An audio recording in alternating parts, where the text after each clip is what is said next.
Morning everyone, good afternoon or good evening wherever you are, or whenever you watch this. Just a veteran here.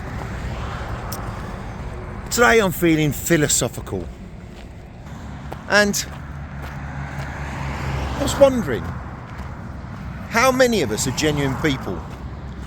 How many of us are actually us? What I mean is, how many of us allow the real us to come out? To expose our natural, core, honest, true person inside? Or do many people, or how many people should I say, cover themselves with an armour of illusion?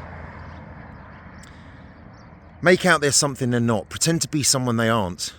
Basically, just being fake. We all know someone, don't we? But I wonder how many people out there are actually just so fake they don't even recognise themselves. You see, none of us are perfect, but for me, I try as best I can to be as honest and as genuine as I can. Sometimes pisses people off. A lot of people don't like my honesty and me being genuine, because sometimes they get offended. Now, of course, I don't aim to offend people, but I am honest. I try to do it in not so much a rude way, but my beliefs are my beliefs. I don't push them on other people, but if people ask what my beliefs are, I'll tell them. Likewise, opinions. They're like arseholes. Everyone's got one. And we all have our own opinion, and I will give my opinion if I'm asked to do so. The point I'm trying to make is, how many people out there pretend they're this, they pretend they're that, they pretend they're hard, they pretend they're macho, and they're not. And if they're not, why are they ashamed of not allowing that true self to shine through? Why are they not wanting to expose that vulnerability themselves? Maybe exactly because of that vulnerability, maybe they feel vulnerable. Maybe they don't want to be vulnerable, and maybe they're protecting themselves. Or maybe it's in competition to keep up with other people. Keeping up with the Joneses, if you like. I mean, you know, I went to Tenerife, he went to 11. I went to Sevenoaks, he went to 8.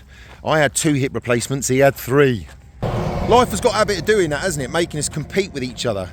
Maybe not intentionally.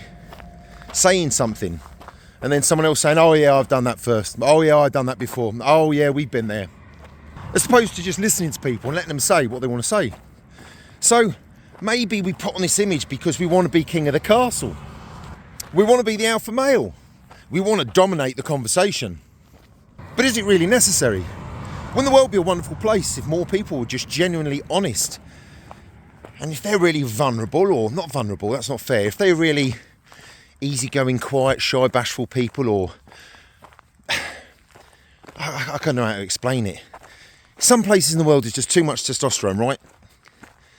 And people have just got to start being themselves and not care about what other people think of them. You see, I am waffling and I am aware of that, so I apologise. But my point is, why are people so false when they don't need to be? They've just got to be proud of the person they are, proud of the person they've become, and not be false and hide behind this wall of bullshit like so many people do. Anyway, that's my rant this morning. Bit of a philosophical bag of shit. But I hope to someone somewhere it makes a bit of sense and resonates. If it does, feel free to comment below. If not, just scroll on. Cheers, and wherever you are, whatever you're doing in the world, have an amazing day, a phenomenal weekend. And most importantly of all, live your life with lots of love and laughter, because at the end of the day, that's all that matters.